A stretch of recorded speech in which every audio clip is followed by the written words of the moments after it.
Welcome to the third event in the Rapoport Center's Health and Human Rights Colloquium. For those of you who have been at our previous talks in the series, you'll see a continuation of themes today, particularly around inequality and the ways in which life is valued. We're particularly honored to have with us Professor and Dr. Didier Fassin, who I'll introduce to you in a moment to talk to us about his talk entitled, What is a Life Worth? Genealogy and Anthropology of Inequality. Before introducing Didier, let me thank our co-sponsors of the series, the Graduate School, St. David's Chipper at the School of Nursing, the Hogg Foundation for Mental Health, and the Dell Medical School. Additional support for this particular event has been generously provided by the Humanities Institute, and Polly Strong is the director who's here, through the Sterling Holloway Centennial Lectureship in the Liberal Arts. And also it's received funding from the Center for European Studies, the France UT Institute, and the French Embassy. So why would so many people want to fund a talk by Didier Fassin? So you're about to see. He is a physician, an anthropologist and sociologist, or he might just say social scientist, and he also holds a master's degree in public health. He is James D. Wolfensohn Professor of Social Science at the Institute for Advanced Study, which I would say is probably one of the most, if not the most coveted job in the world by academics. Maybe not the name, but the position. He's enormously prolific and has accomplished and very accomplished in many fields and some subfields, including medical anthropology and a field that he himself has largely developed on critical moral anthropology. He has for some time been one of the most important thinkers and writers on the politics of humanitarianism, which is a phrase that rolls off my tongue actually because of his work. And he recently published a book on policing and then just finished one on the prison. So it's hard to keep up. There's a lot of work. Didier's work is also much grounded in practice. He's former vice president of Médecins Sans Frontières and currently president of, I'll just say it in English, the Medical Committee for Exiles in France. As an anthropologist, he's conducted field work in many places, including France, Senegal, Ecuador, South Africa, and Palestine. And today, he will present some new work on the value of life. After Didier speaks, we'll hear a response from our own medical anthropologist and Rapoport Center Steering Committee member, Kamran Ali, who's Associate Professor of Anthropology and Chair of the South Asia Institute. He too writes on many topics in many parts of the world, including gender, class, and urban spaces. And I'll also mention that he was a member of the Institute for Advanced Study in Princeton, though before Didier arrived, a decade ago? More than a decade ago. He was a child. Didier Fassin will speak for about 45 minutes. Kamran will respond for about 10 minutes. Those of you who have been here before know we have, this is a part of a class, so the students are sitting not with their name tags so much anymore, but at tables that say reserved for seminar students. So they'll get to ask the first 2 or 3 questions, and then we'll open it up for broader discussion. So please join me in welcoming Professor Dr. Didier Fassin.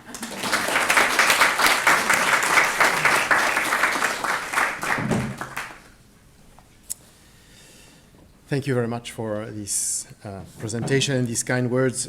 It's a great pleasure and a special honor for me to be at the University of Texas at Austin and in this School of Law.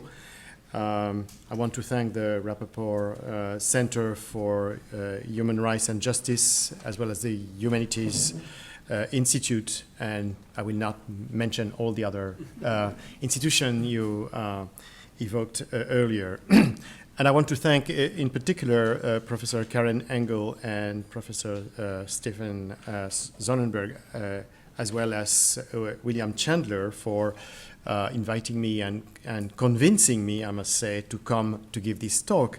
And when I say convincing, it's because after having accepted with enthusiasm the invitation, I realized that my recent work did not fit the health and human rights theme that is under which I'm giving this talk today. As some of you know, and as you mentioned, Karen, after having spent some years working on humanitarianism, international and local assistance, that is the bright side of the moral and the political. I've turned in recent years toward punishment, policing, and justice and prison, which is the dark side of it, in a way moving from compassion to repression. But Karen wrote back, and after having searched my CV, she made me aware, and seriously, made me aware that I had continued to do some work on something that would be relevant for this evening, and I'm very thankful for it. And that's the question on which I've been working for some time, but I will present something that is new tonight, which is the politics of life. And what I will try to do is to take a very broad and perhaps a too broad perspective on inequality from a genealogical and anthropological dimension, and more specifically on what can be seen as the most radical form of inequality, that is the inequality in the value of lives. And I want to thank in advance Professor Kamran Ali for accepting to discuss without having the paper in advance, which is an extra challenge, and even thinking that I would be talking about something else. So that helps for what you will say.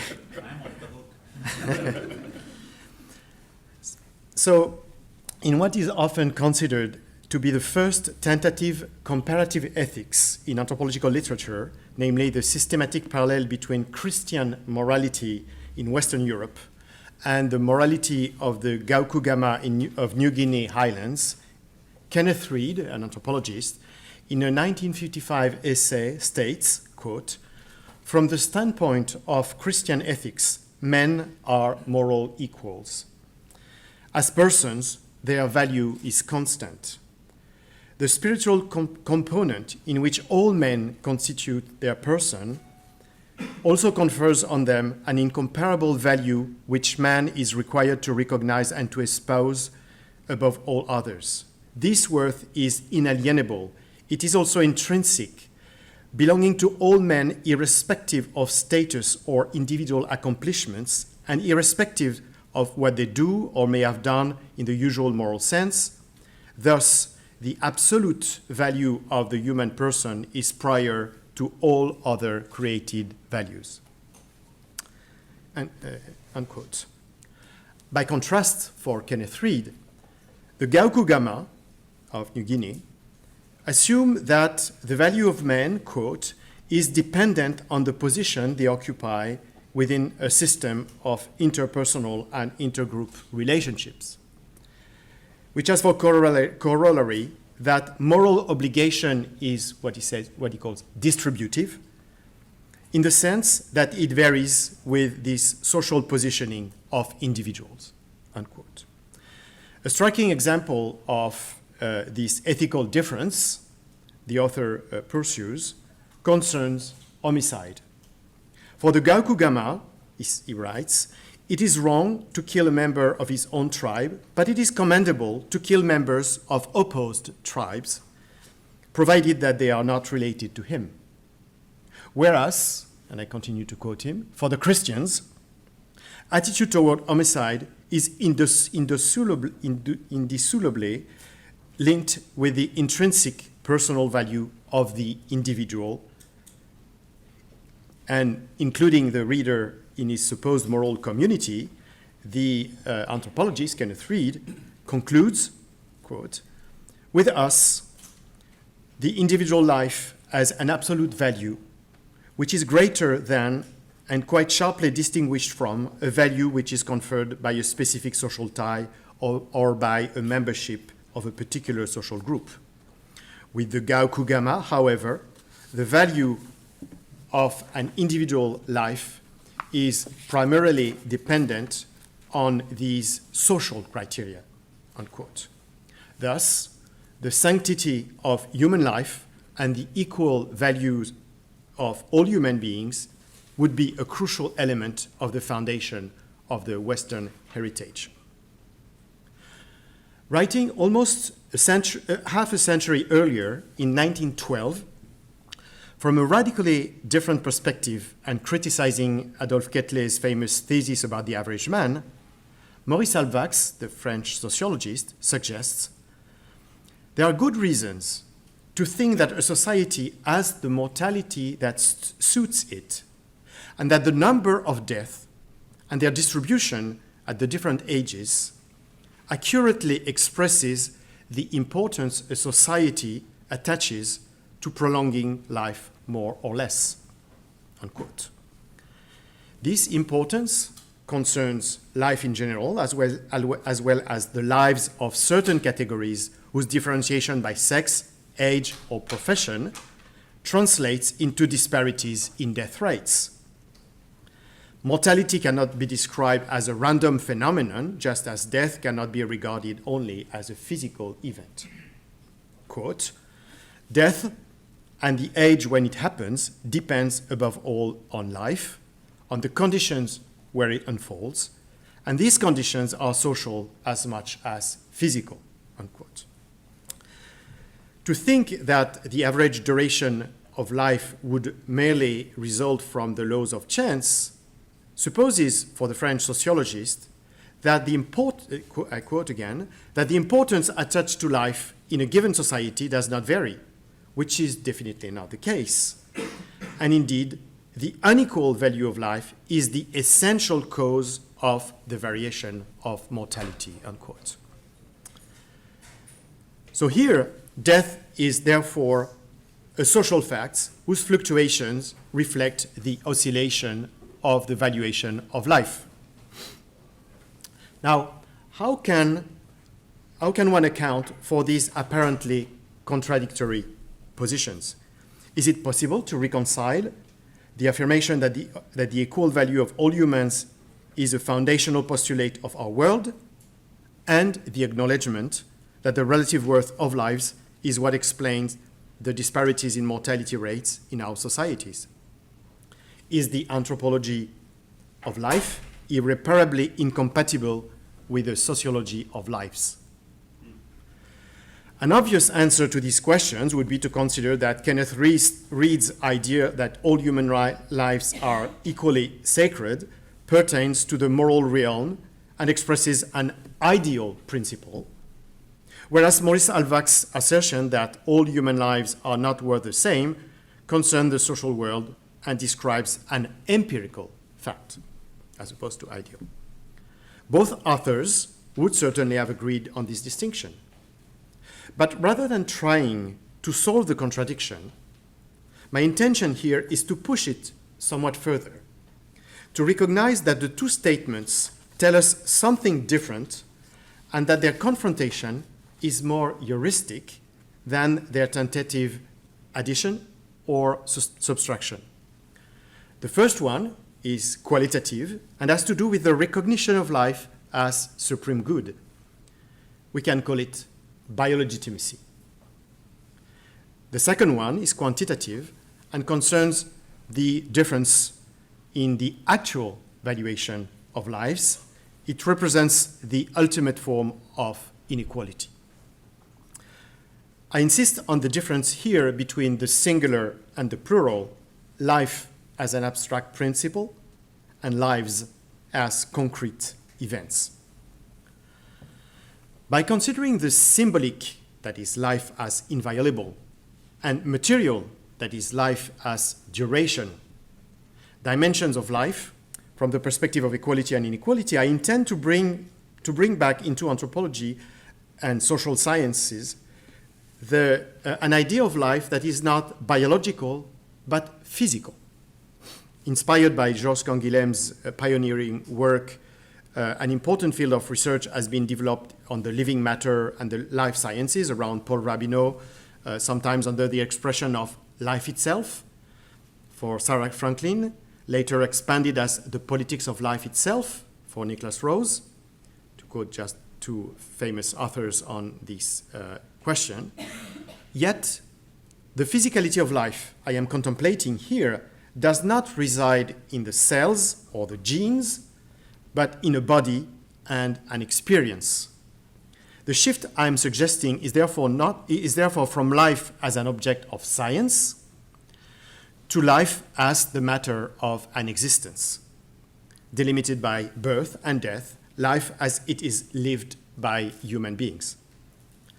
Because societies do not treat all men and women in the same way, and because they do not secure similar longevity for all human lives, this approach reintegrates the question of equality and inequality, which has been largely absent from the anthropology of life, as it has been conspicuously ignored by the philosopher of politics, biopolitics, that is Michel Foucault himself. Indeed, it is rather in what can be called, by contrast, the anthropology of lives, that physical life has been apprehended as social life, in the work, just to name a few, of Adriana Petrina on biological citizenship in Ukraine after Chernobyl, João Bill on patients' relegation in Brazil, Vinadas on victims of violence in India, or in my own work on persons living with AIDS in South Africa.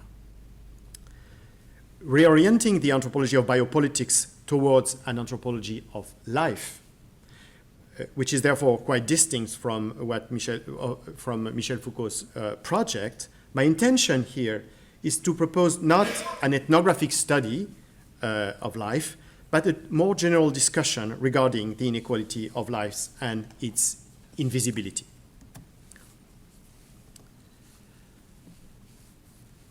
Pricing life raises daunting questions, observes Viviana Zelizer, the sociologist. How can we establish monetary equivalence for human existence? Should we? Are all lives worth the same, or are some more valuable than others? Who decides? After the terrorist attacks of September 11, 2001, Kenneth Feinberg, appointed by Congress as special master of the Victim Compensation Fund,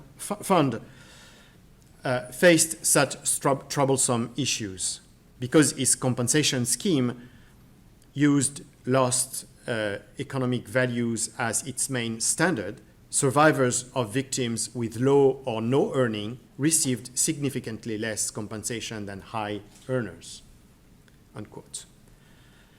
So here we have two remarkable facts. First, the translation of life in financial terms. The families of the deceased received an average of $3.1 million. And second, the affirmation of the inequality of lives. The amounts distributed ranged from $788,000 to $6,379,000, so almost 1 to 10, depending on the previous income of the victim. Clearly, this economic evaluation of lives lost and the bureaucratic work it implies seem to contradict the sacredness of life, which would imply its pricelessness. But the variations with a ratio of 1 to 9, almost 1 to 10, in the financial compensation appear to violate the principle of equality of lives. Indeed, these two criticisms were publicly expressed about the process and about its author. How can one dare allocate a financial equivalent to human life? And how can one consider that one human life, deserves a higher compensation than another? And of course, as you can see, the two recriminations are incompatible, since the first one annuls the second one. One might be tempted to see in this commodification of life, with its corollary of social injustice, a contemporary neoliberal deviance from the original principles that defined Western morality. But is it so indisputable? That Christian ethics be grounded in the equal sanctity of life, meaning both the equality of all men and the sanctity of life, as Kenneth Reed and probably many people born and raised in the Christian world would believe, is a more recent intellectual construction than a historical fact. In his study of asymmetrical antonyms in Western representation of the human world, the German historian Reinert Kozelek analyzes the political concepts that were used to distinguish the self and the other, often with tragic consequences on the way to contemplate and treat this other, whether one considers the Hellenes and the barbarians in Greek antiquity, or the Christians and the pagans in Catholic Middle Ages. Rather than the idea of a common humanity, these antonyms imply the existence of two social categories, almost two ontological categories, the second one being the negation of the first, barbarians as non-Hellenes and pagans as non-Christians. No moral universalism here.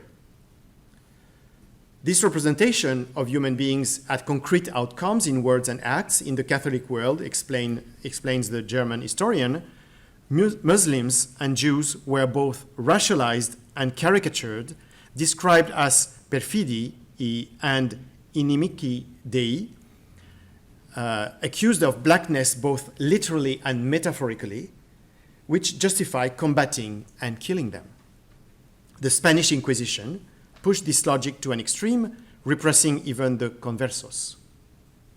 Later, the French Wars of Religion revealed that even among Christians, divisions could lead to exclusions and massacres in the name of their faith. The First Crusade offers an interesting example of how the Church dealt with life and lives. According to William of Malmesbury in 1095, Pope Urban II exhorted his dearest brethren to fight the Turks and the Saracens who, quote, usurp even the sepulchre of our Lord. In his speech, he uses a racial interpretation to account for the victorious conquest of his enemies and justify his fiery call for vengeance. Quote, every race born in that region, being scorched with the intense heat of the sun, abound more in reflection than in blood. And therefore, they avoid coming to close quarters because they are aware of how little blood they possess. Unquote. A difference of physical nature is therefore the cause of the difference in the warfare culture, since the Muslim, quote again, never ventures upon close fights, but bends his bow at a distance and trusts the winds with his meditated wounds, and as he has poisoned arrows, venom and not valor, inflicts the death on the man he strikes, unquote. From the racial traits, lack of blood, derive the moral features, want of valor. In the rest of his plea, the Pope urges his troops to accept martyrdom in the name of God. Quote again, do you fear death? Know ye not that for man to live is wretchedness and happiness to die? This doctrine your ancestors, the martyrs, held out by example. Unquote. Thus, we see that not only is life not sacred, but it is through its sacrifice that the believer can please God. What should be valued is not life, but death. That is the death of the martyrs, something that Western societies seem to have forgotten when one sees today the hostile reaction of incomprehension toward the Muslim martyrs, that is, the Shaheed. Indeed, Handling the paradox, Urban II even affirms that because of the imperfection of the body, the soul is dead as long as one is alive, and only death revives it. In other words, Catholic raciology and eschatology establish that humans divided between Christians and non-Christians are naturally unequal, and that life, meaning restrictively the life of the Christians, is worthy only when it is sacrificed. The prelate's eloquence on this occasion was rewarded, since following his sermon, the itinerants were estimated at 6 million, big figure for the time, passionately rushing toward their holy mission. Never did so many nations unite in one opinion, the chronicler enthusiastically concludes. Now, the Christian doctrine of the time is certainly at odds with its contemporary reinterpretation, as we've heard. Far from being an immutable truth, the ideal of the equality of all human beings and of the sanctity of life seems a more recent invention. However, its genealogy is complex and very debated.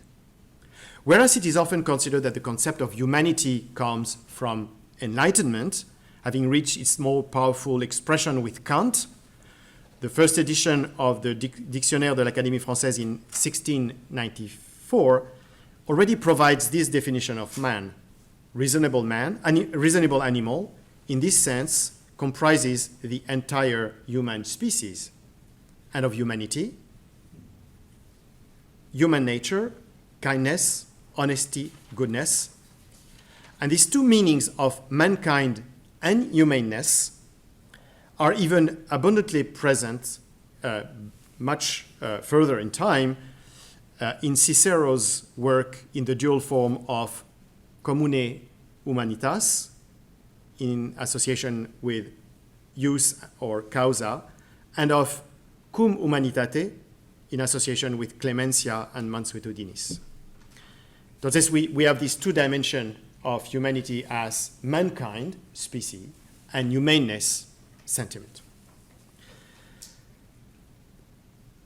Consequently, does the idea of humanity in both these senses, does it derive from 18th century philosophers, classical authors, or ancient thinkers?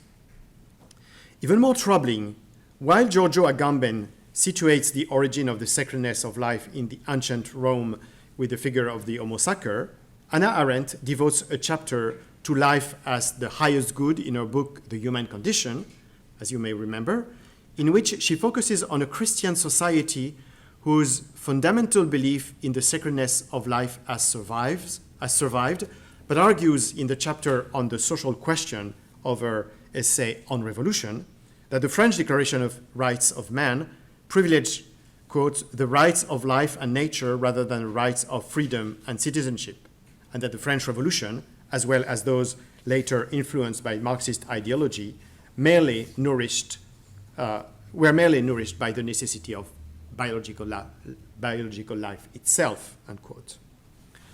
So, did the valuation of life as supreme common will originate in the Roman Republic, according to Agamben, with the Church Fathers, or among revolutionary thinkers in the two versions of Hannah Arendt?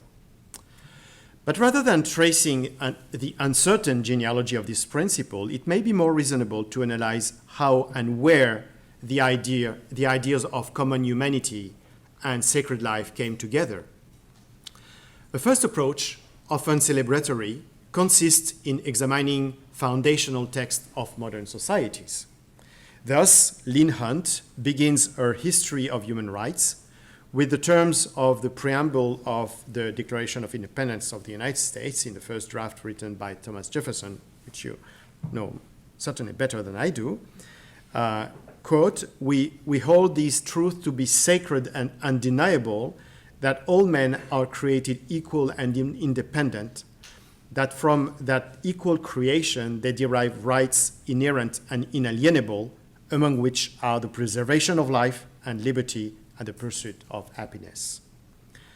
As is also common knowledge, this generous formulation did not stop the organization of slavery and its moral justification during 1 century, the massacre of native population and rendering of an inferior status to the survivors, and the practice of racial discrimination for almost 100 years more, and finally, the upholding of the death penalty until today, all elements that substantially limit the empirical scope of the equality of human beings and the sanctity of life. But a second approach, more realistic or more critical, accounts for the formation of this ideal in practices rather than in texts, whether these practices are discourses or actions. This is the path followed by Samuel Moyn in his alternative Human Rights in History, and here you see the difference between history of human rights and human rights in history,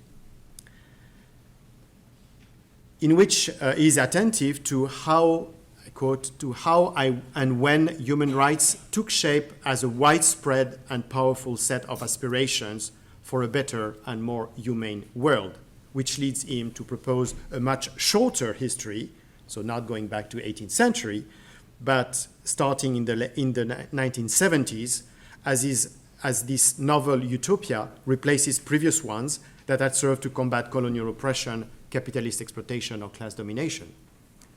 Rather than the existence of values inscribed in religious doctrines, philosophical writings, or official documents, it is, for Samuel Moyn, the concrete mobilization by international agencies, non-governmental organizations, and various sorts of activists across the world that defines the real birth of human rights, which explains the difference in chronology.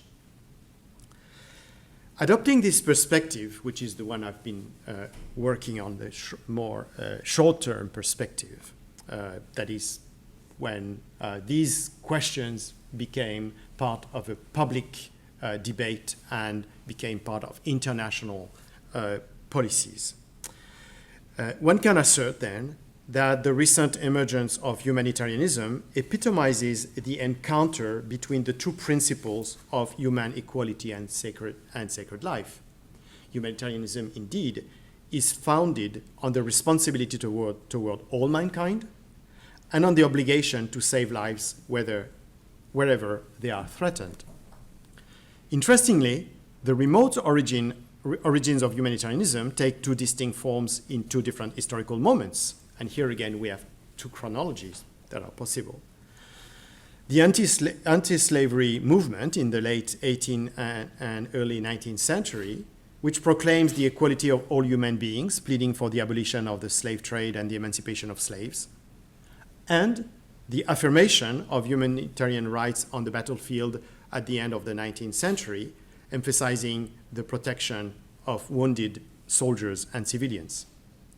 Yet, in spite of this long genealogy, humanitarianism remained a relatively marginal utopia until the 1970s, when it took on a growing importance in political rhetoric, soon becoming a global leitmotif in the justification of human action. On the one hand, in the aftermath of the Biafra tragedy, Médecins Sans Frontières and Médecins du Monde were created in 1971 and 1980, respectively, opening the way for a new creed among non-governmental organizations, saving lives and alleviating suffering increasingly replaced previously progressive doctrines, whether developmentist or revolutionary. On the other hand, although the 1971 intervention of the Indian Army in Bangladesh in the name of the defense of endangered population did not receive international approval, the idea of a right to intervene gained momentum among Western states, eventually being transformed into the principle of responsibility to protect in 2005 by a vote of the United Nations. With or without the clearance of international bodies, military operations in Somalia, Kosovo, Afghanistan, more recently Libya, were declared humanitarian.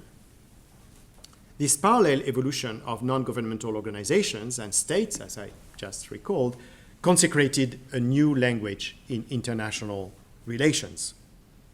The paradox, however, is that the humanitarianization of the theater of military operations did not achieve the two goals of treating human beings equally and saving lives.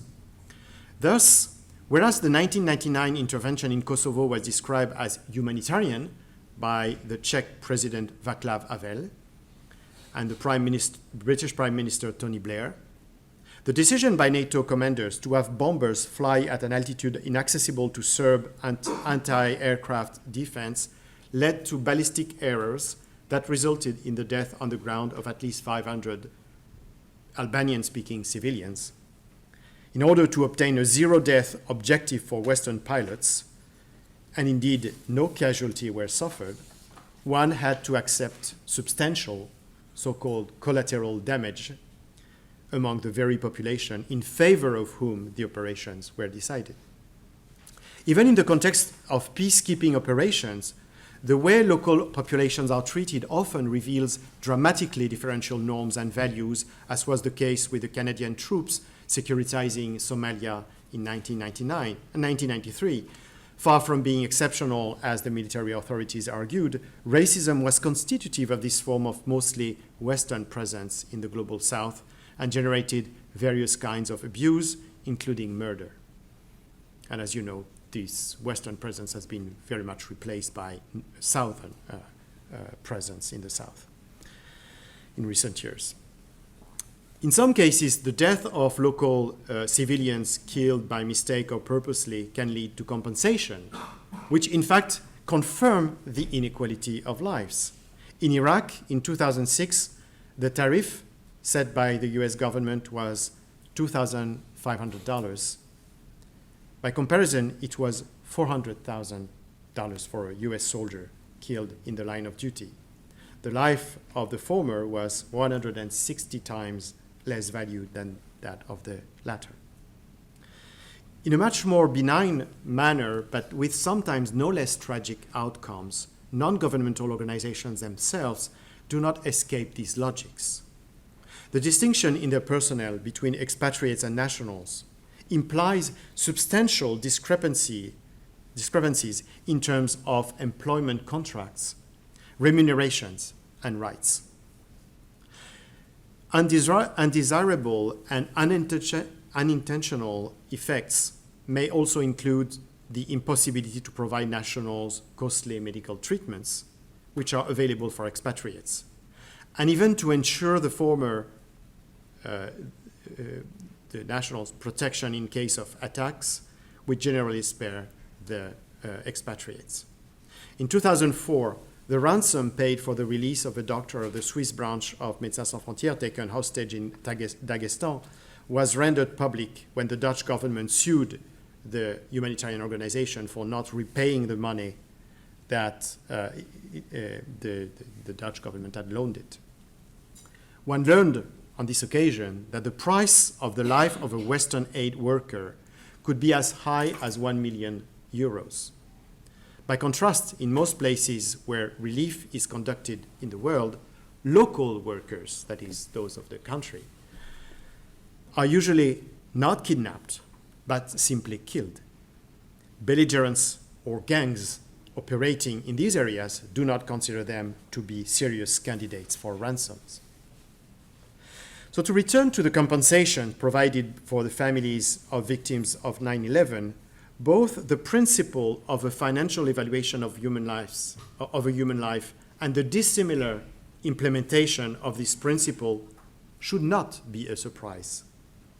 Even in humanitarian interventions, whether conducted by military forces or by aid agencies, a figure can be set for a human life, and this price varies considerably according to the status, citizenship, or origin of the person.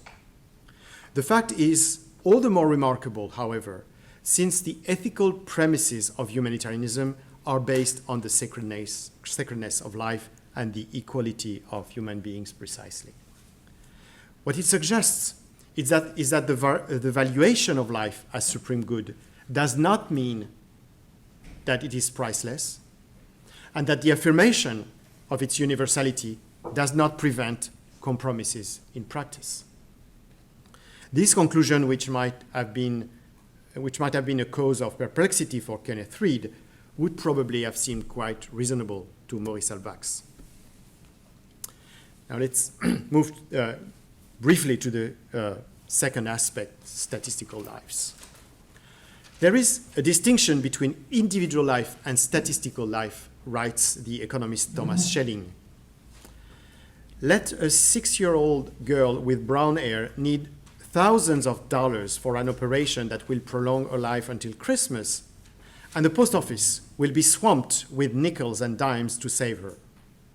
But let it be reported that without a sales tax, the hospital facilities of Massachusetts will deteriorate and cause a barely perceptible increase in preventable death.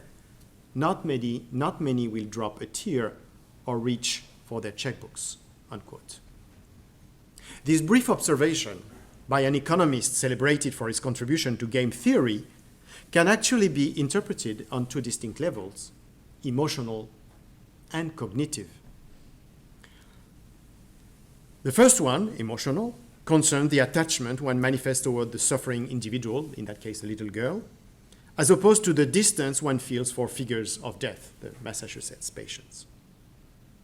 The second one, the cognitive one, involves the differential capacity to apprehend a case with a story and a number with a probability.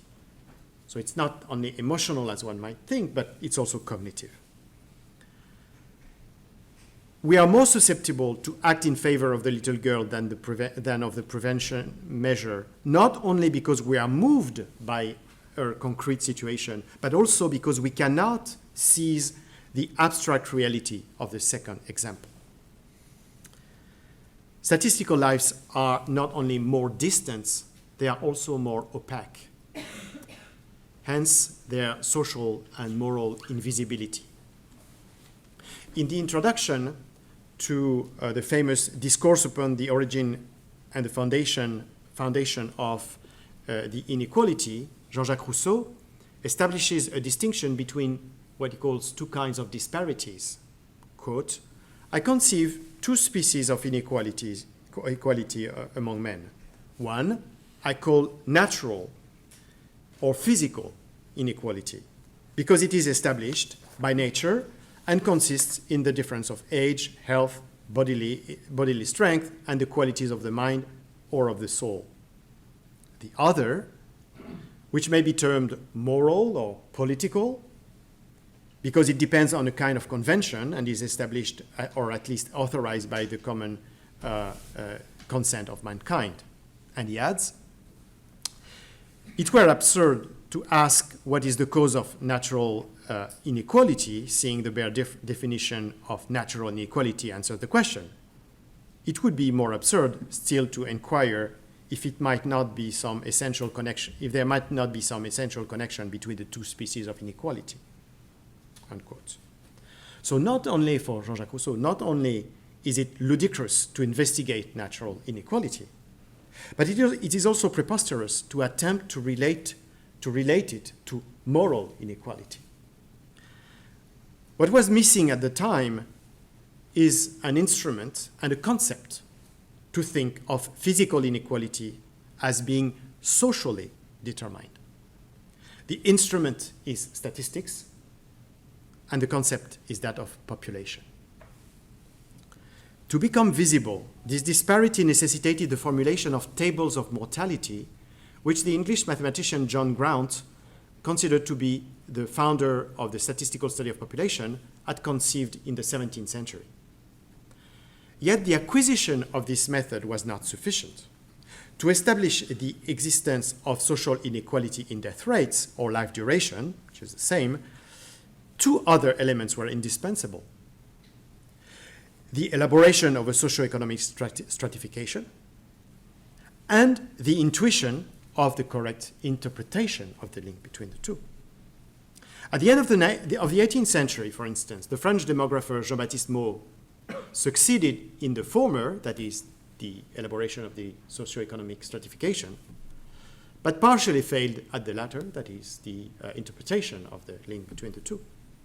So, in his Recherches et considérations sur la population de la France, commenting on mortality tables, he correctly remarks that, quote, fortune, which introduces such a large difference in the fate of men, dooms some to work and suffer and allows others to profit and oppress, is also unfair in the distribution of the most precious of all goods, the duration of life, unquote. So he has the first point. However, his further remarks involve more moral than social arguments. If during their first year of life, abandoned children die twice as much as those raised in a family, for him, quote, it is due not to a lack of care, but often to the bad constitution of these children who, being the fruit of debauchery, keep traces of it, unquote. But half a century later, the French hygienist Louis-René Villermé undertook a systematic comparison of death rates in the neighborhoods of Paris, introducing three main variables: the density of the population, which was at the time a major explanation of the differences in mortality, the quality of the environment in terms of proximity to the river, the force of the wind, presence of wastewater, and finally, the level of poverty estimated from the proportion of inhabitants not paying taxes. So very simple calculation. The first two series did not show any correlation, neither density nor environment. But the last one, that is poverty, clearly showed this correlation, and the author concludes, quote, that wealth and poverty are, via the conditions in which they place people, the main causes, not the only ones, to which one must attribute the great differences observed in mortality. This study is regarded as the first to establish the economic determination of differences in mortality rates, and thus the social inequality in life duration, and that's 1830. Now, the development of moral statistics in the 19th century and the emergence of social epidemiology in the second half of the 20th century engendered increasingly sophisticated knowledge and evolved into a prolific field of research in recent decades. This field is called social inequalities in health. This considerable production of empirical and theoretical information, discussed in conferences and disseminated in books, has not sufficed, though, to generate a collective awareness of the problem. France is an interesting example here. It prides itself on having the best healthcare system after a ranking of national performances by the World Health Organization in 2000. But no one ever mentions that it is the country with the greatest disparity in mortality rates and life expectancy in Western Europe. At the age of 35 in particular, a non-skilled worker has 2.5 times more risk of dying before the age of 60, 2.5, and has 9 years less left to live than a physician or a university professor. But there is no public debate and no public policy taking into account this reality. When the law which raised the minimum age of retirement was discussed and then enacted in 2010, the fact that according to one social class, the number of years left to enjoy this period of life after retirement, so the fact that it could vary substantially, was not evoked. Blue-collar workers retire at the same age as senior executives, despite a difference of almost 5 years in life expectancy at the age of 60. And while the murder of a young woman, and that was a very famous case in France, by a man liberated from jail on parole provoked a national outcry in France, and in spite of the extremely low rate of this type of recidivism, the president of the time, Nicolas Sarkozy, called for a new law rendering the condition of parole much stricter. But at the same time, no public official ever expressed any concern regarding the tens of thousands of premature deaths due to social conditions. The United States provides here an extreme example of inequality in life expectancy according to social and racial characteristics. Using data from 1980, that is before the beginning of the AIDS epidemic, which exacted a dramatic toll on the lives of urban African Americans, two epidemiologists published a special article, so in the early 1980s, in the New England Journal of Medicine, titled Excess Mortality in Harlem, very famous paper. They established that among inhabitants of central Harlem, 96% of whom were black at the time, the standardized mortality ratio was 3 times higher when compared to US whites. This figure reached 6 times for men 35 to 44 years old and women 25 to 34 years old. Contrary to one could have imagined, violent causes or drug abuse were not mainly responsible for this excess mortality, which was due to banal cardiovascular disease, cancer, and cirrhosis. In other words, ordinary etiologies, with homicide representing only, if one can say, 1 death out of 7. A striking parallel was drawn by the authors. Men living in this part of New York City were less likely to reach the age of 65 than men in Bangladesh, which was at the time and still considered as one of the poorest countries in the world. The authors concluded, quote, Harlem and probably other inner city areas with largely black populations have extremely high mortality rates that justify special consideration analogous to that given to natural disaster areas, unquote. But they realistically added, quote again, knowledge of the history of previous efforts to improve health in Harlem does not lead to optimism about the future due to lack of funding and will, quote. Indeed, despite these extraordinary findings, which situate part of the population of the richest nation on the planet below that one of the poorest countries, it does not seem that such a reality has raised awareness in the general public or even among policymakers. Actually, since this study was published, most demographic data point to an increase in disparities, indicating a decline of the average performance of the country. The United States appears to be one of the rare developed nations with a recent decrease in life expectancy at birth. 78.5 years in 2011, 1.1 year less in than in 2010, and this is a trend. In fact, from the 9th rank worldwide in the 1950s, it has plummeted to 34th for life expectancy at birth, behind most European countries, including Greece, citing Greece because it's one of the poorest, as well as several Latin American ones, such as Chile and Cuba. There is an even more spectacular trend downward with regards to indicators particularly sensitive to socioeconomic conditions and medical system accessibility. The United States now ranks 41st for childhood mortality and 51st for maternal mortality, when it had the lowest rate worldwide for these two benchmarks 6 decades ago. So from 1st to 41st and from 1st to 51st. This poor performance is all the more remarkable since the country has by far the highest expenses for medical care, which represent 42% of the global health budget, the worldwide budget, 42%. The apparent paradox has 2 simple explanations.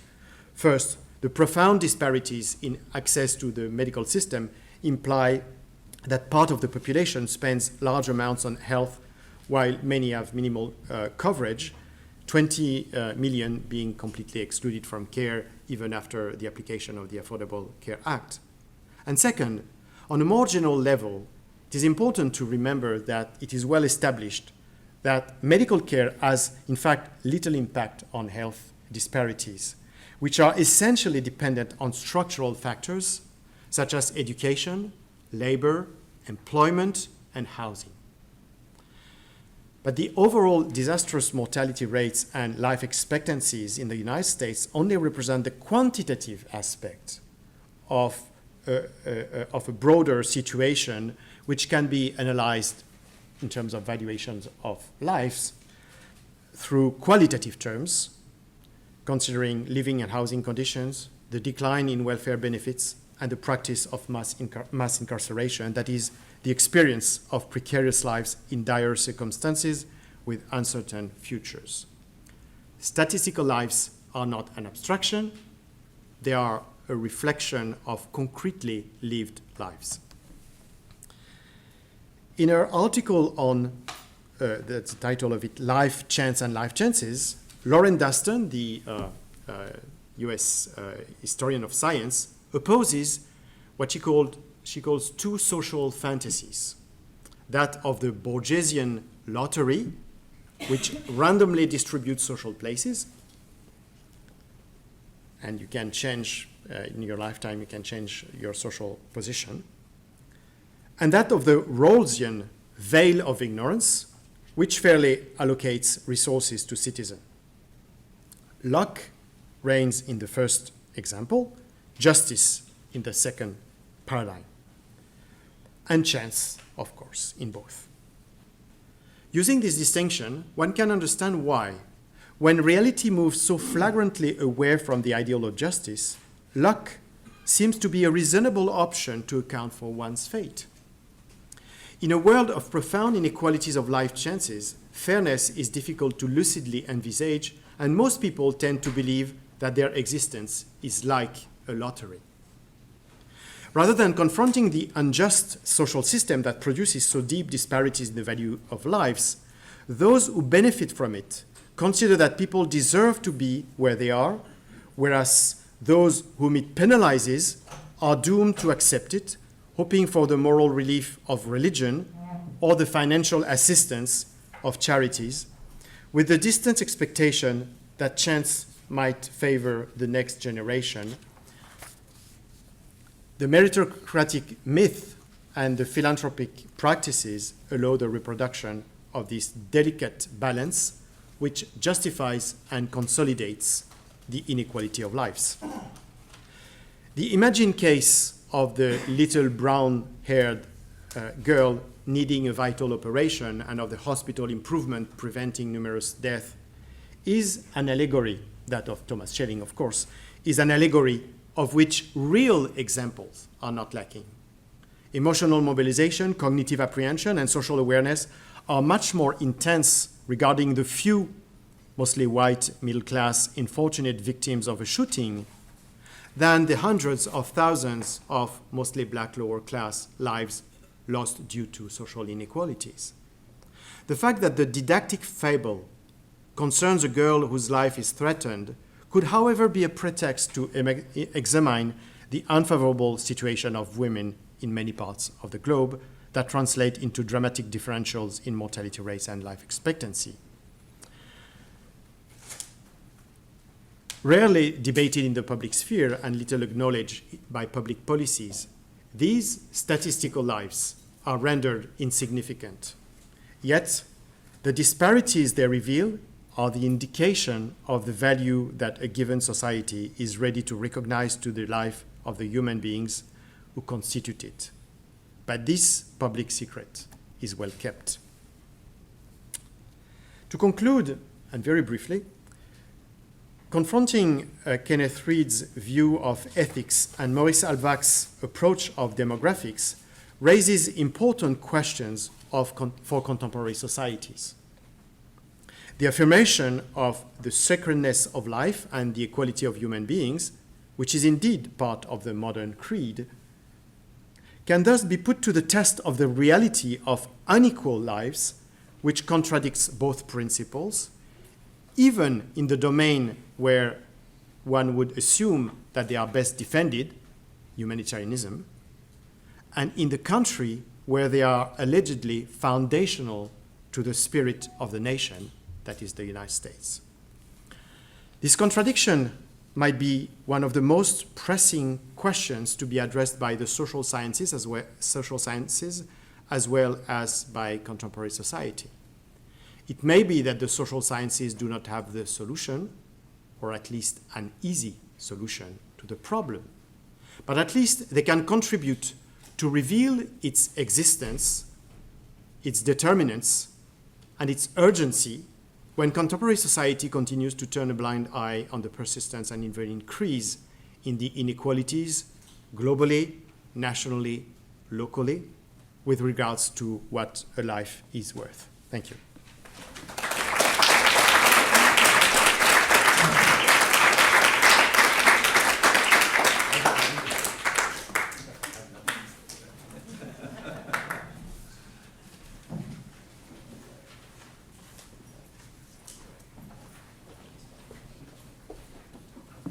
Thank you, everyone, and thank you, Dr. Fassin. I actually have not much to say because I agree with most you have said, and I prepared for a different paper. But there's always this but, right? And then I go on, and then you have to stop me after half an hour. I think there are different aspects of the paper that resonate with me in different ways, and one of is, of course, the very anthropological one that you started with Kenneth Reed and Gwakugama, and the notion of, at least in the American anthropological tradition, of cultural relativism, and the issue of that, along with the paradox of humanism. So even if you look at the early Boasian tradition of going to the Inuits and finding, and literally, excuse my German, Hirschenbildung, right? The idea that even the Eskimos have the same kind of notion of compassion, which Boas then says that everyone has something called culture, which is a very important humanistic move, precisely at the moment that where he is talking and trying to retrieve those whose cultures are vanishing, right? So that kind of thing, of course, Kenneth Reed's work on the Gwakugama is partly of that, and the way they construct their own self, and the idea, if I remember correctly, that older ethnography is that even if waste fluids go out, they sort of get very upset because it is part of their self that is going on. A very different notion of being a human, a very different notion of individuality. And that sort of link, and that sort of being in some kind of attention with how we develop the notion of humanitarianism based on a certain kind of moral, and you're pushing also a different kind of equality, which is the sort of bringing it back to the political economy, which, of course, I'm very, again, it's my own paradox in me, that which I'm very sympathetic to, yet I'm saying, where is the West in here and where is the cultural relativism? And that kind of tension keeps on happening.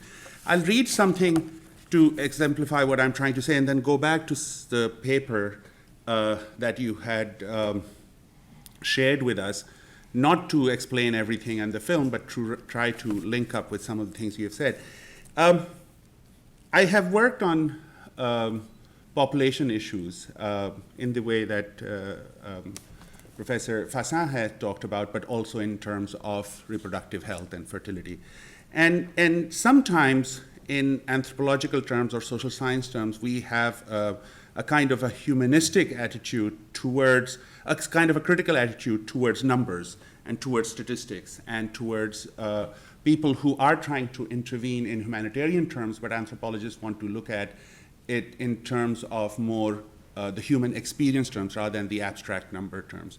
So as a general critique, I'll just read from something I'd written ages ago. As a general critique of demographic literature, social researchers describe demographic surveys and research as an extension of colonial penetration and bureaucratic surveillance. And this is the kind of work that comes out of Foucault's writings in the 70s. In early 80s he passes away, but the whole idea of biopower and that kind of thing. So these are regulatory systems that are not only about gaining information, but they're gaining information for a certain kind of intervention. So the idea that even when we have forms of liberatory laws, they're also about management, or it's about organizing us in certain ways. So people's lives in post-colonial societies, the social researcher Agnes Reedman asserts that these surveys seek to modernize third world populations by shifting them towards individualistic values and nucleation of households. And the international researchers who conduct these surveys are censured for their disregard of indigenous cultural norms by Reedman, and it goes on. So one can be sympathetic to Reedman's criticism of demographic methodology, and the need for cultural sensitivity. But the crucial issue is not a comparison between good social science versus bad social science, or anthropological analysis versus demographic research, but rather it is that both these methodologies are embedded in historical forms of social inquiry that create facts and represent reality. And that is, I think, something which, and I'll go on, the point I'm trying to make is that there's always a danger that the use of anthropological or any other liberatory or more sort of culturally sensitive form to understand native categories is always, there's a danger that we will try to bridge the gap between differing knowledge forms, and this may in fact serve to reduce all forms of knowledge as a variation of the universal, read the Western. So it is that kind of problem that people like us are always, and I think you are also addressing in some ways, that how do we retain these kinds of balance of the impulse to translate native categories or the other into ways in which we can perhaps create a sense of equality, a sense of distribution, whether it's political economy, I don't want to go into moral. The idea that why should a little brown girl be much more precious than the thousands of workers whose life expectancy is simultaneously being reduced, or other kinds of ways in which people's lives are being disenfranchised or shortened or neglected. Why should one life take precedence? And the same kind of impulse with the other parts of the world. But at the same time, how do we sort of recognize the moral, if not the moral, but the relative question? And I may not be making sense because I don't have time, but we can discuss this further in light of, I think one of the things that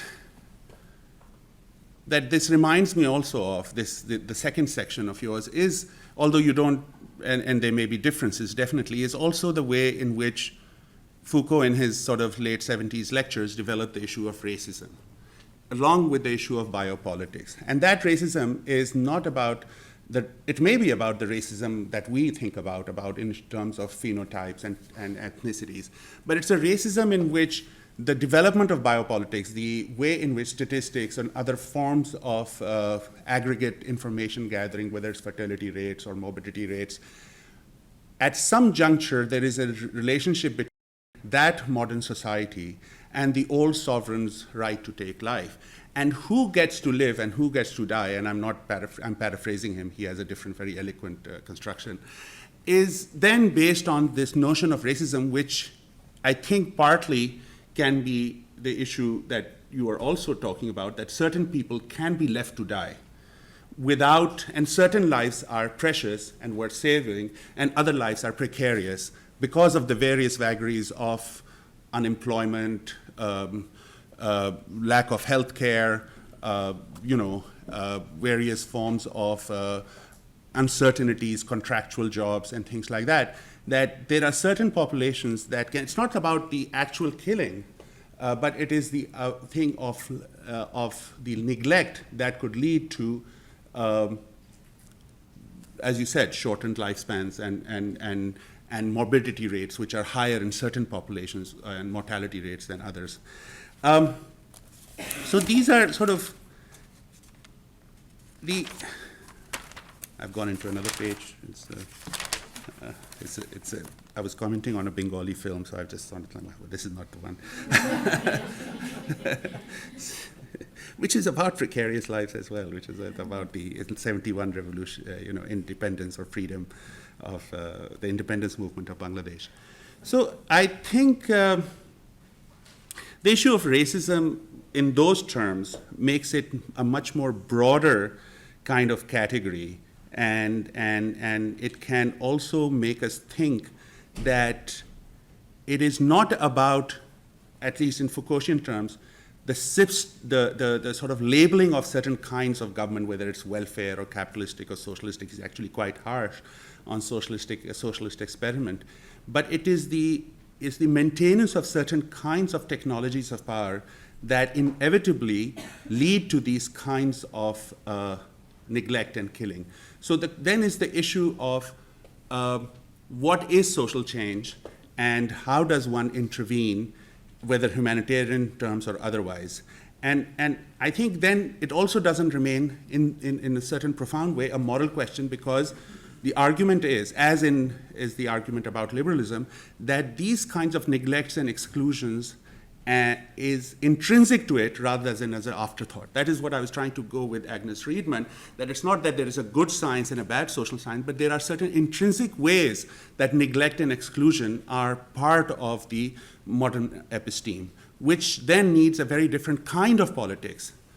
And, rather than the sort of, we have agency and there is a right to refusal and those kinds of things, as if that if we just become good people and sort of think that we are colorblind, that these problems will go away, right? The idea of intervention as some kind of a consciousness of our bad deeds and then sort of reforming ourselves will make these things go away. I think the issue is that these are much more intrinsic to the forms of governance we have, which then calls for what kinds of new politics leading to the kind of equality that Professor Fassin is talking about can be had. And this is sort of this is the question I think that we need to all consider, that if we are committed in terms of equality in that profound sense, then a different way of reorganization of living, of social life has to come about. I thank you.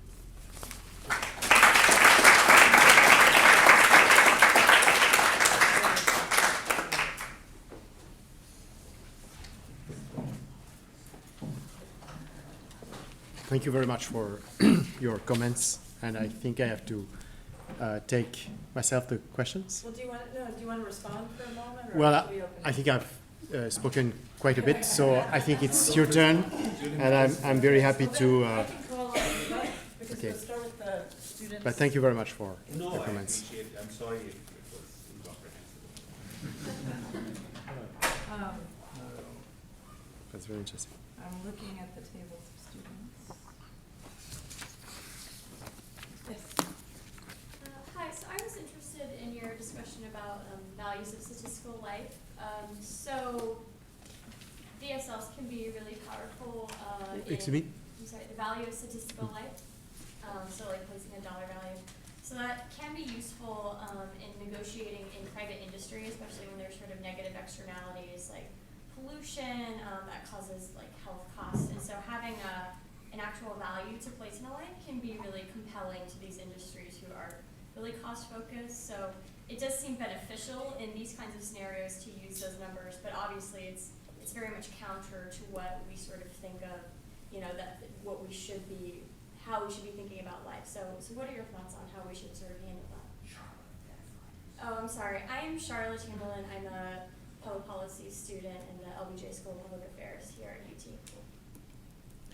What I suggest, I don't know how you work. If you have several questions or comments, I'm happy to take them and respond to the group of them, or if you can. We can come back to you all if there's not.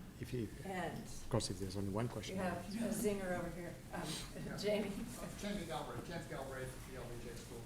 And I have two questions, a big one and a small one. The big one concerns the way when you assert the sanctity of human life as a modern value, you distance the opposite view in two important ways. One is in time. Your examples basically bring us up to the Middle Ages, Catholics versus pagans. And the other is across cultures, you do it with an anthropological reference.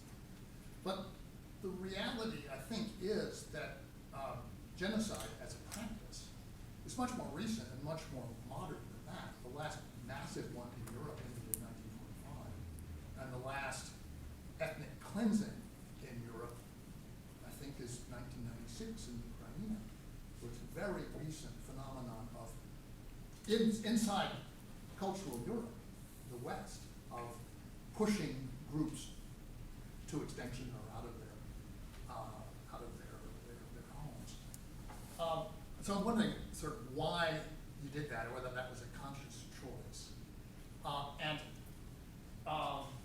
when one speaks, you also spoke about the humanitarianism as arising out of the obligation to save lives, and you speak of the origin in anti-slavery and in the protection of the wounded.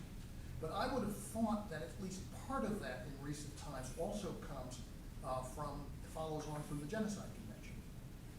And the interesting thing about the Genocide Convention, which was only ratified in the United States in the late 1990s, the last day of Senator Proxmire's term in office in the United States Senate, is that it is precisely aimed at protecting non-individuals but groups. Right? It's only a genocide, it's race murder, it's not individual murder or even mass murder. So I'm just wondering whether these choices in framing your argument would be affected by taking the immediacy of genocide. The second point is a little more esoteric and it has to do with slavery. Is it the big one or the small one? This is the small one. Okay. You said there was a I moral was defense afraid. of slavery. I was afraid that would be Yeah. that the You big said one there would was come a after the moral genocide. defense of slavery in the United States. And I believe that's not actually accurate. I think if you take Lincoln's Cooper Union speech as your model, you will find that there was a mercantile defense of slavery, but no moral one. And that the anti-slavery movement was not based on the claim of equality for all, far from it, but rather simply on the immorality of slavery, which was present in the Declaration and present in the arguments leading up to the Constitution, Northwest Territory, and practically everything that happened was about containing slavery as an immoral institution that couldn't quite be gotten rid of. That's the small one. Thank you. Hi, I'm Neville Head in the English department. And I want to ask you, I have 100 questions, but I'm going to limit myself to one. That was really terrific, and I'm very excited to think about some more. And the question I'm going to ask you is the humanities question, in the disciplinary specific sense. Because it struck me as very interesting is that we had 3 slides on statistical lives, and I was waiting for individual lives in that opposition, and we never got there. And in your example of the brown-haired girl, and I actually loved Kamran's slip to the little brown girl. I'm the little brown one. Right? Well, yeah, no, I mean, it was right. The example, you called it an allegory with many concrete examples in the real world, but it's actually a literary device or a fiction. And so in this sort of big, imperative for the social sciences to start finding the mechanisms or finding the modes of reading to get at this problem, what role, if any, do you see for the human? I should start with that, and I go back to you afterwards. It kind of Just a follows sec. up on. Okay. Right. Okay. I'm Go ahead. also in the English department. Oh, that's right. My name is Philip Marish. And it also comes back to Charlotte's question. And the question of how do you represent the value not only of individual life, because of, part of our discipline in literary studies is the study of representation. How do you represent the value not only of individual life, but of statistical life? And I just want to say, kind of following up what Charlotte did, that when I was driving here, I saw something on a sign that said 2,741 deaths on Texas highways in 2014, drive carefully. And of course, you juxtapose that with the one Ebola death, which is causing such hysteria and getting a whole new position in government bureaucracy put in place. And that question of how do you represent statistical deaths like that, and it seems to me that there is a role for value and for even monetary valuation. And if it works for corporations to think about how much does this cost, it seems to me it's worth thinking about putting prices on lives as a way of giving concrete representation to a value that might otherwise be completely abstract or unimaginable. Well, thank you for this very challenging question. So I will take them just in the order of you asked them. So, so the question of is it beneficial to measure and no, but I use your terms and I it's not to put you in a difficult position. So is it beneficial to measure and evaluate the value of life in financial terms?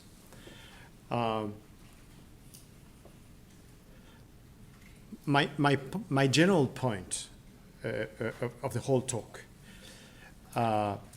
is not a normative one in the sense that I would say, it is good or bad to, I'm saying it is.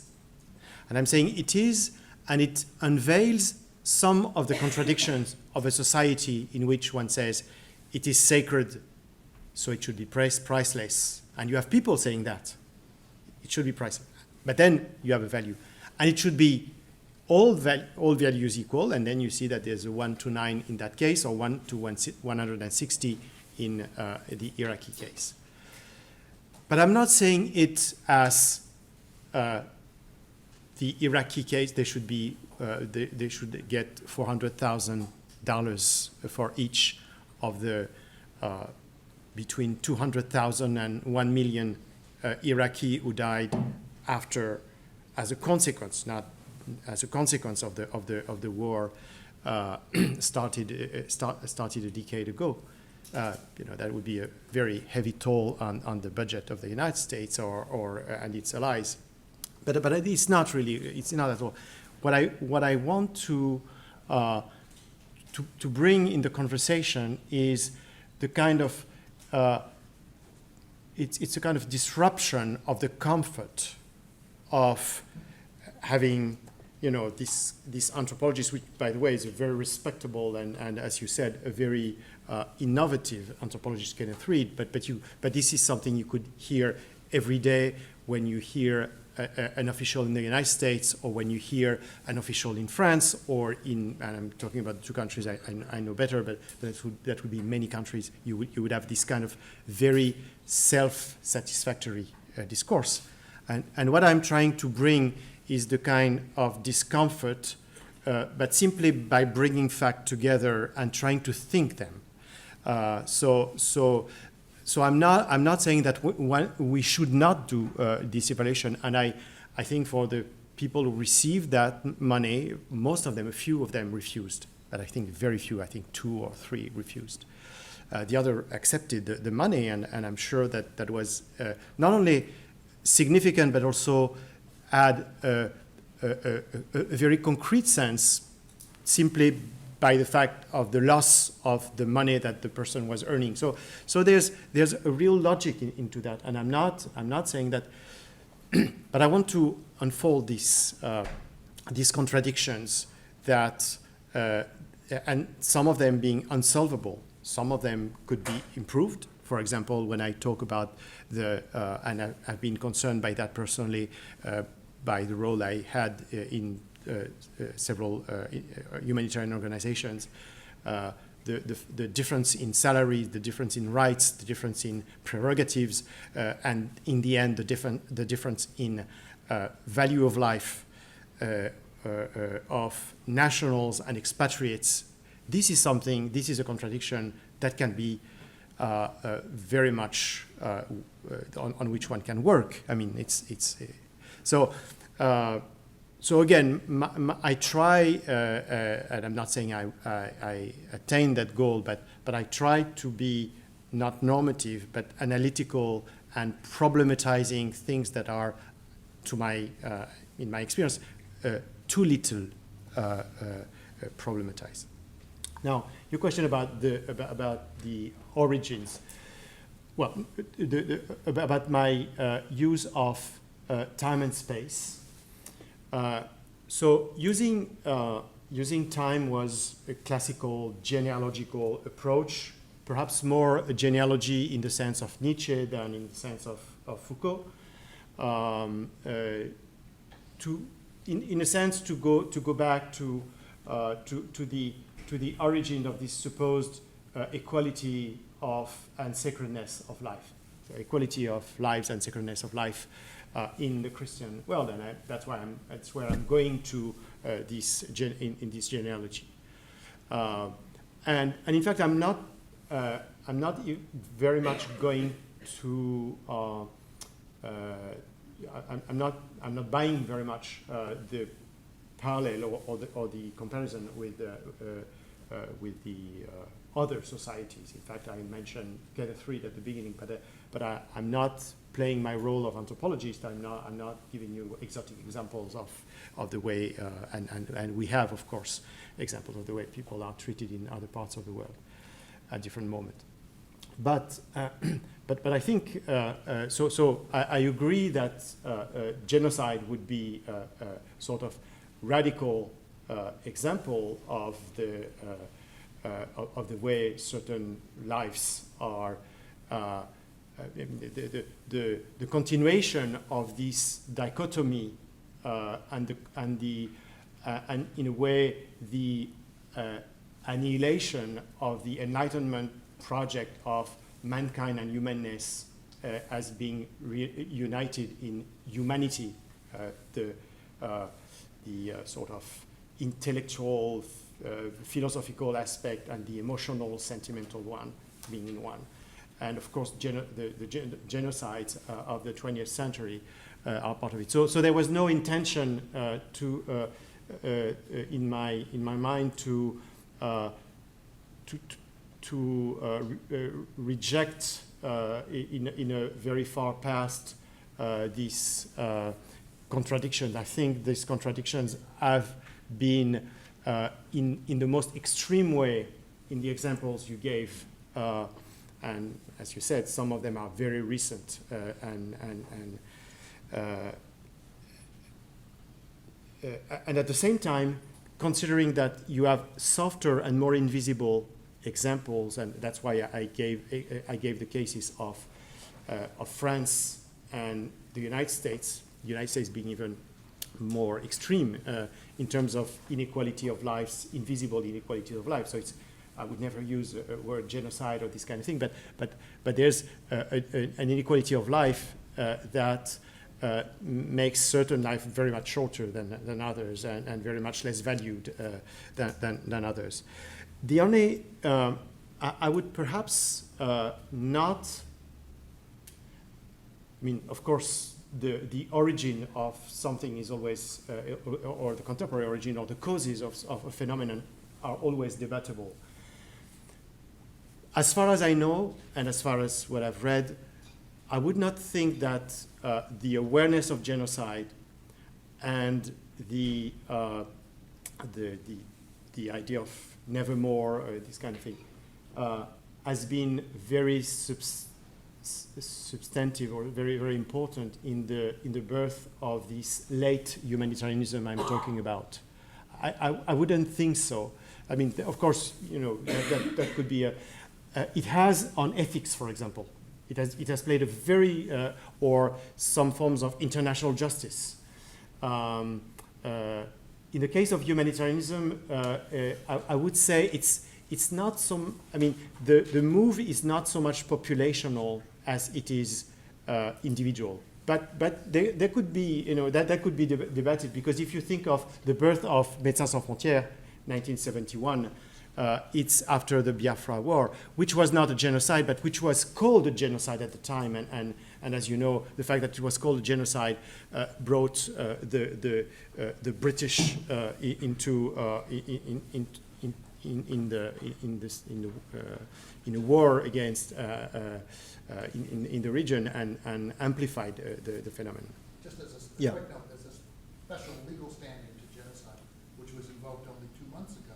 So the president said there was genocide against the Yazidis, and that was what justified the Yeah. U.S. airstrike. Yeah. No, absolutely. No. Well, today it becomes more obvious, and this I would think it's a post-Rwandan situation after the 1994 Rwanda genocide of the Tutsi in Rwanda. That's a turning point in the humanitarian movement, and the idea that, you know, even you could say the militarization of humanitarianism, I think, comes from after 1994 with complex cycles, but I think that's a determining moment.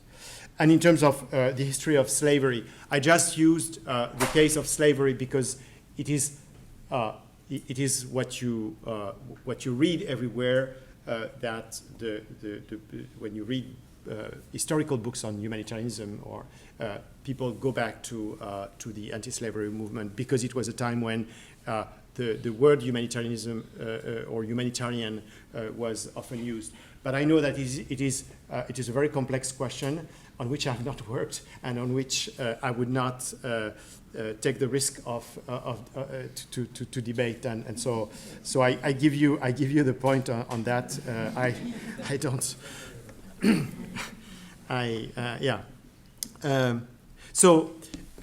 Humanities, and it's not only humanities, but it's also the kind of life that we're talking about. This is something I hesitated in the way. I thought it would be more coherent to present it the way I did, which is in this contradiction between sanctity of life and the inequality of lives. And so I left aside what I consider, and even when I was preparing, I wanted to add something, and I resisted to it, and I said, first of all, it's already very long, but second, that I didn't want that was not the moment to say it. But I entirely agree with you, and that's what I've been working on especially in the book that I just finished on the prison, on life taken in a different sense, that is not statistical, not sacred, but in the experience of life, in life as something that is not can never be completely understood through figures or through concepts, so this is something I'm very sensitive to, and in fact in the paper you read, which is a conversation between philosophy and anthropology. So the title of which is The Parallel Lives of Anthropology and Philosophy. And I discuss in particular one on basis of a documentary called Precious Life, about a Palestinian woman who was a child who is dying from a rare disease and who is treated by his Israeli doctor, and the whole complexity of the story. And here we have we're talking about precious life in a very very fine and very complex and very ambivalent dimension. So I entirely agree that there's and this is something also that I've developed in something that might be of more interest for you in a paper I recently published called True Life, Real Lives, in which I propose a dialogue between fiction and ethnography, and the fiction, based on my own ethnography, but the fiction is Kodzi's novels on South Africa and my own work, my own ethnography in South Africa, and the other is The Wire, the TV series, and my own work on the police, and trying to show and it's based, the whole argument is based on the difference that exists in French, but that is not kept in the translation of Proust's, Marcel Proust's In Search of Lost Time.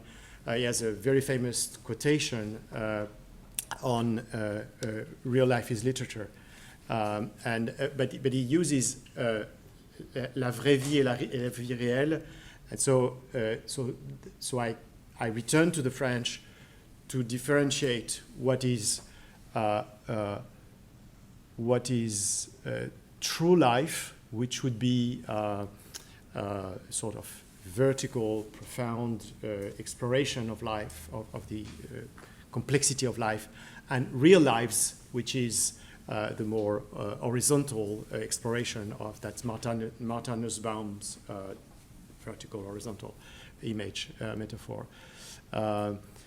Precisely to put this to think about this tension between we as ethnographers and or historians are working on real lives, whereas the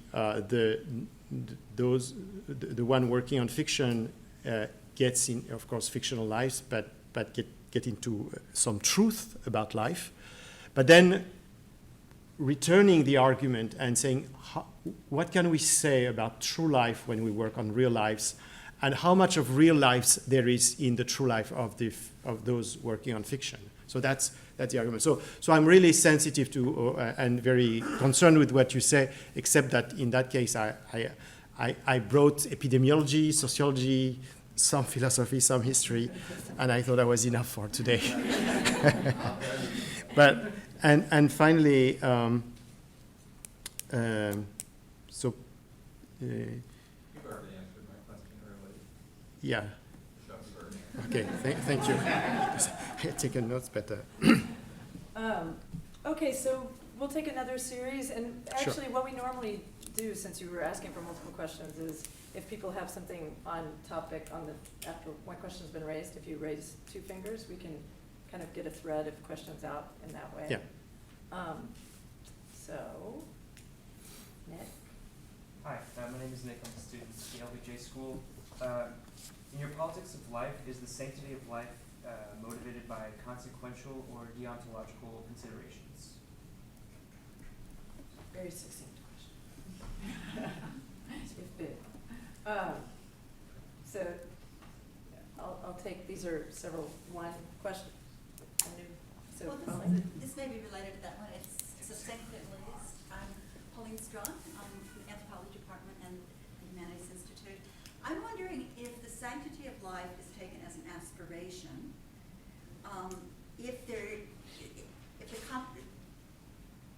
what happens to the contradiction that you have described here? Because it seems that one way of thinking about the aspiration is that it acknowledges the contradiction and tries to imagine, despite the difficulty of imagining a world of fairness, it tries to imagine a world of fairness. Is that a 2 or a 1? Is yours a, do you want to, do you want me to take a couple others, or do you want to? Sure. Okay, so, yes? My name is Jill Fleury. I'm an anthropologist from the University of Texas at San Antonio, and I work in areas of immigrant health, and I've really enjoyed your work on health and immigration in France.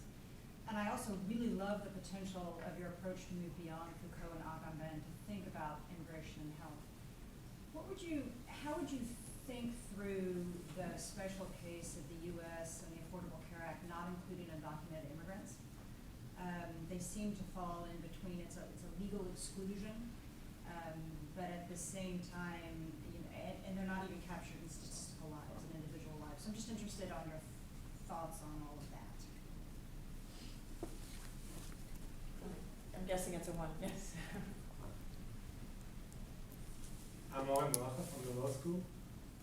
So this goes back, I think, to the relationship between philosophy and anthropology. And the question is as follows. Granted that political and moral philosophy has had very weighty questions about the quality and inequality of life, both in the qualitative and quantitative sense to deal with, and granted that we are in a law school after all, that the law is perhaps a tool for implementing those philosophical ideas have to deal with those questions. What does the kind of beautiful genealogy you supply with those concepts have to contribute to such a discussion, if anything at all? I'm not sure that you're making the claim that it does. Especially, I think, given the fact that, I think that such modern philosophical discussion is not completely ignorant of some of the tensions and contradictions and paradoxes you point out. And so your so question. what would be the contribution, if at all, or of genealogy, the kind of genealogy you offer to such a philosophical discussion of such questions. so like which philosophical discussion in particular, because there are many, but Yeah, how to measure life, which aspects of life, how to compare the different aspects, how we should implement that in a particular social system, those kinds of moral and political philosophy questions.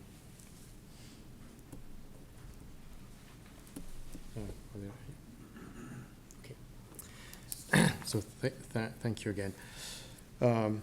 So the distinction between consequentialist and the ontological, you were referring to what in particular, the whole talk, or one aspect in particular, or The assumption that life is universally equal, and that's a value that many institutions claim to promote.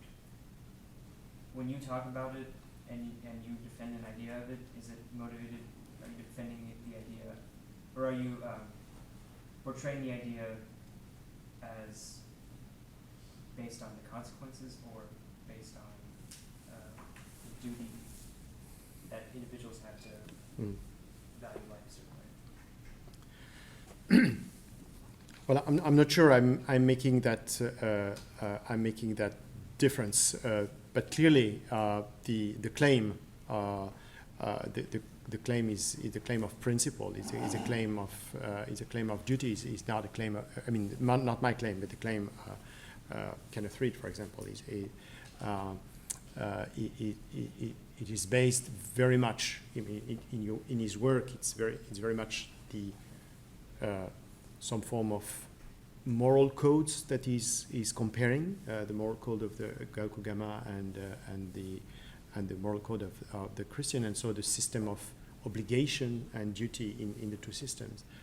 And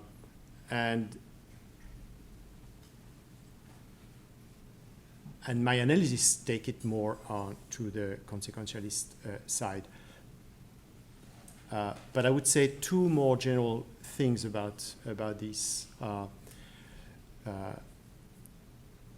and thinking more specifically of anthropology, although it is not completely untrue of sociology as well.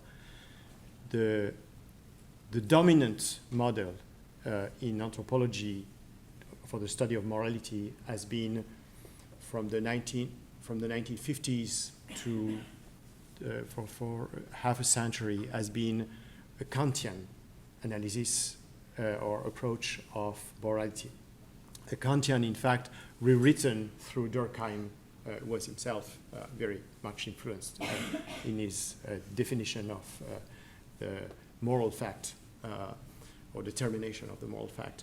Was very much influenced by Kant. So this is this model of there are in society norms and values that the anthropologist encounters in different places, and these norms and values are different in different societies. And Kenneth Reed is one example of it. John Ladd, being a philosopher, but doing at the same time doing some field work among the Navajo Indians in the United States, being another example in the 1950s.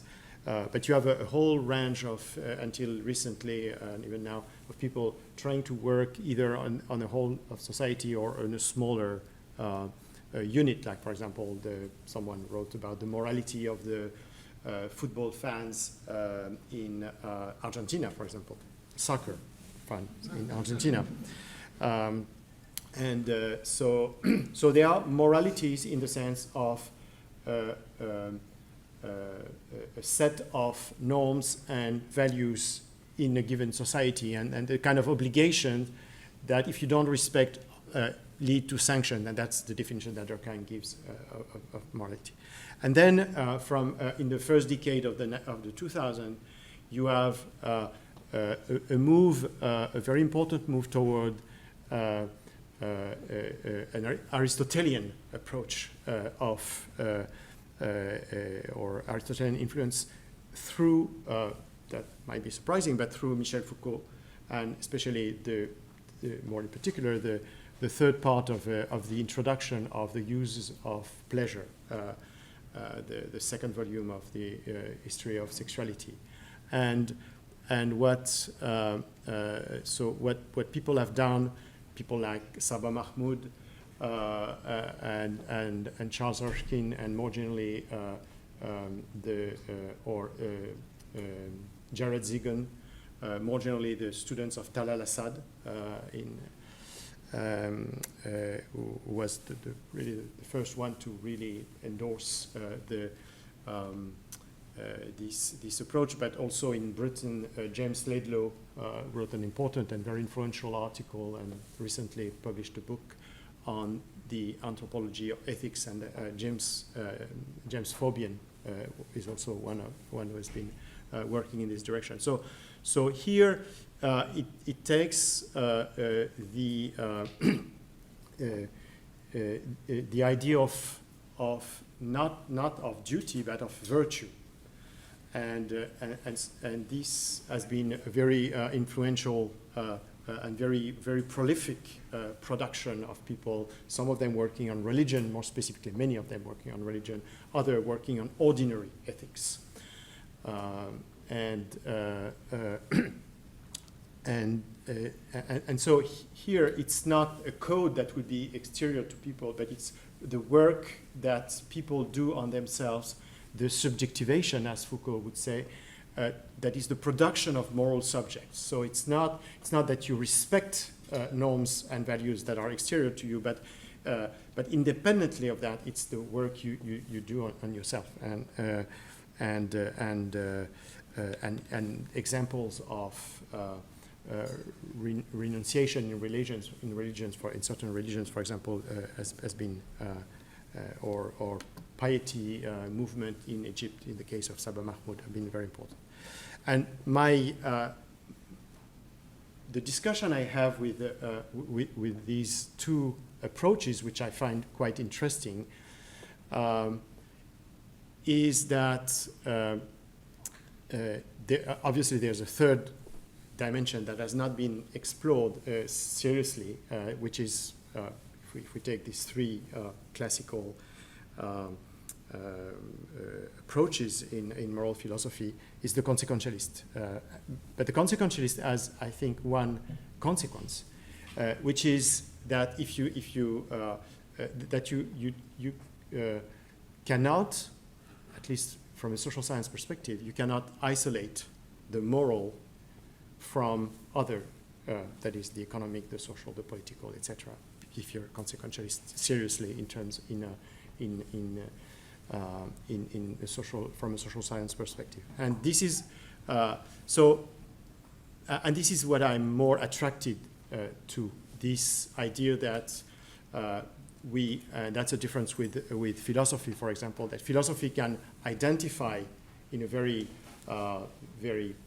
nice way a pure object of morality or pure object of ethics, whereas we as social scientists, and maybe not everyone is social scientist here, but the social scientists have to deal with the impurity of the moral, and the moral is.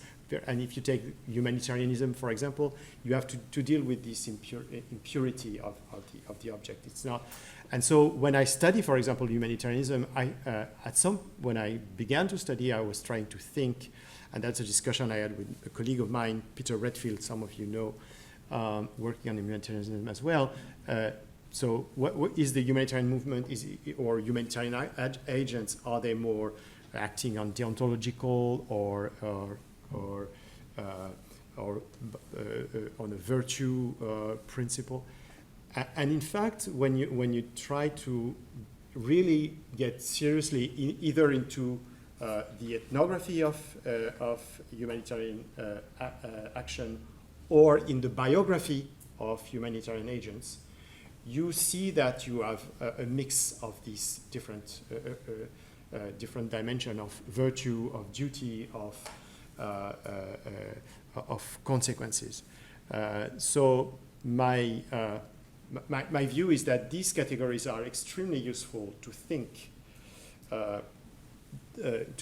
to avoid a confusion in this between many different dimensions of morality and ethics.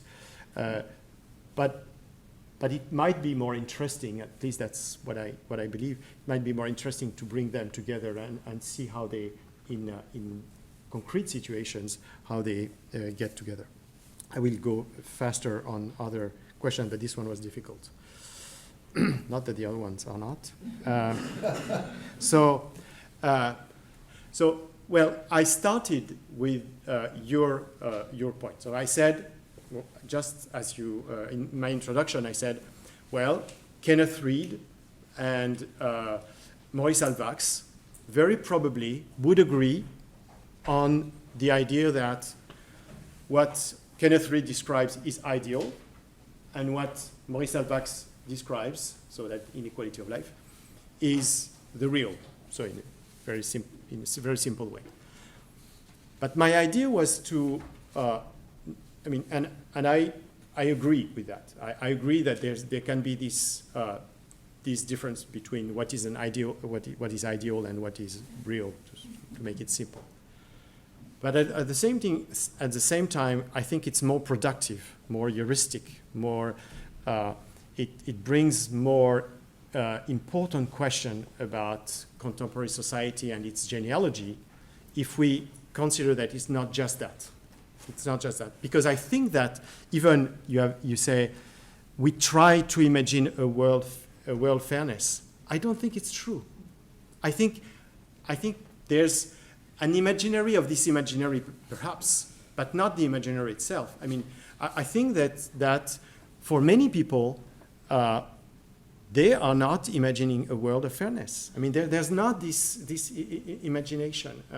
They imagine a world of inequality, a world where each one has its, and I'm not only specifically speaking of the West or the United States, but in many places of the world, people think that and if we're even thinking only of the Western world or Christian world, because I use that,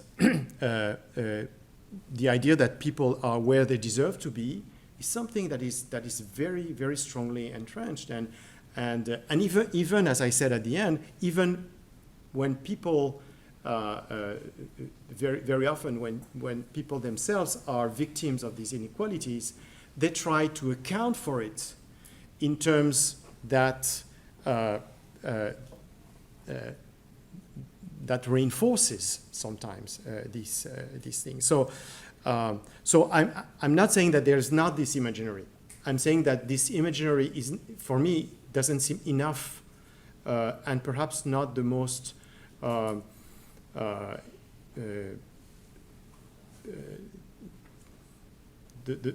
doesn't go to the most difficult questions that we have to take about this. Well, yeah, the 20 million who are not that's what I mentioned at some point. This wonderful, Affordable Care Act, and in the end, you realize that 20 million people are out, which is a big figure, and especially coming from a country where we have social protection, including for the people, and of course we have much less people than you do in the United States. But it's a principle that that even people who are undocumented, but we're talking about hundreds of thousands, and here you're talking about millions. But the idea of it remains that they have a right to be treated in any case.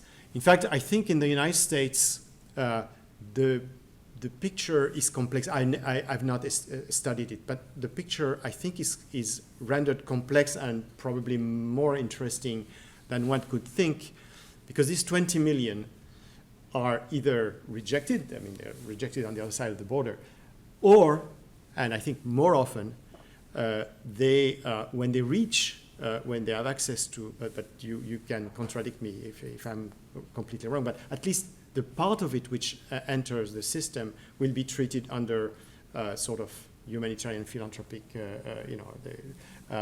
so here it's of course that's where you can oppose in the sense of Zimmel, for example, when he writes about the poor, about the difference between a right or an entitlement and the product of obligation or being obliged or receiving compassionate assistance, and of course it's extremely different in terms not only of the one who receives, but in terms of a society, whether you consider that everybody is entitled to a certain degree of healthcare, or whether you consider that some are not, but by default they can be treated when they happen to arrive in a hospital. So I would think, but again, I have not worked specifically, that whereas in France we have developed and that could be an interesting comparison, that would in fact go beyond the case of the undocumented, whereas in countries like France we have developed humanitarianism within the state. So it's the state that is doing the humanitarian work. It's the state which is giving access to healthcare under certain conditions. That is some restricted access, but to all the undocumented. Whereas in the United States, perhaps it's more on the private than on the state side. But that would have to be worked much more seriously than I can do now.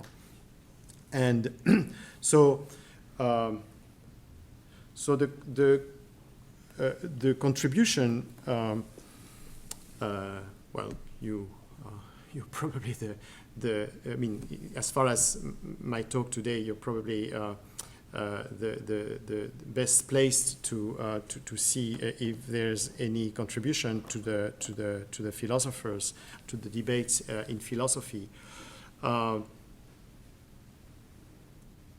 I'm not sure that there's that much on this kind of inequality that I've been in economics and in philosophy, on the valuation of life, certainly, and the Thomas Schelling type of reasoning. But I think this genealogical reading, but I don't see many Nietzschean in U.S. philosophy today. But that's probably my ignorance. I would see more analytic philosophers, but that's perhaps because of where I am at the moment, which is on the East Coast, where it's Princeton, Rutgers, NYU, so the places where analytic philosophy. So. But I would say beyond what I presented today, I think my general argument is perhaps not so much on genealogy as it is on, I would say, ethnography, or more generally on the empirical work, and the paper that you read on these parallel lives of philosophy and anthropology. Has been really based on two ideas. One is that the social sciences should use respectfully, but at the same time with the principle of treason, the philosophy. And I think very often the social sciences use, or social scientists use philosophy in a too dogmatically respectful way. That is, I think that's treason is the best, that is taking concepts and making them work when they can become heuristic in our work, rather than implementing them or applying them, which I've seen quite often, especially in the domains like biopolitics, and someone mentioned Agamben and Arendt and Foucault and Benjamin, and who are authors that I use myself, but I think they're not used in a way that helps very much the thinking of the social scientists. So this kind of respectful treason is something that I plead for in the article, instead of implementation of concept, which kills the concept. I mean, if concepts in philosophy have a meaning, as Deleuze would say, it's because they're alive. And the other thing, so this kind of respectful treason is what I call for. But the other element is, I think, the empirical work that the social scientists do, whether they work in archives or in the field or wherever,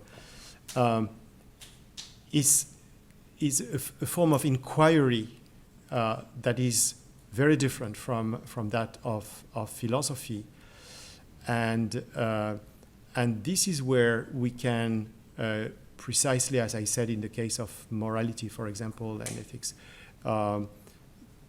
show the complexity, ambivalence, impurity of what we're confronted to, and that's where I think the dialogue can be the most productive with philosophers. Being mostly seen in the United States, at least in France, I was a sociologist. Here I'm an anthropologist, but being seen as an anthropologist, I've seen too often the use of anthropological work by philosophers as very anecdotal. That is taking the exotic part of anthropology, in other culture, and whereas I think there's a thickness, as Clifford Geertz would say, of the ethnographic work, that if philosophers can take it as it is, can enrich the dialogue and the conversation. But I may not have responded to your query. Thank you. So we started the semester in the speaker series actually on social determinants of health and health inequity. And one of the speakers kept saying, we're not talking about how lives are valued. And at the time, Steve pulled out the brochure and said, come back in 4 weeks. So you have taken us on a tour de force of that question through many different disciplines and contexts. And we're very appreciative for that and for the care you gave to the questions also. And thanks so much to Kamran as well. And thank you for your questions.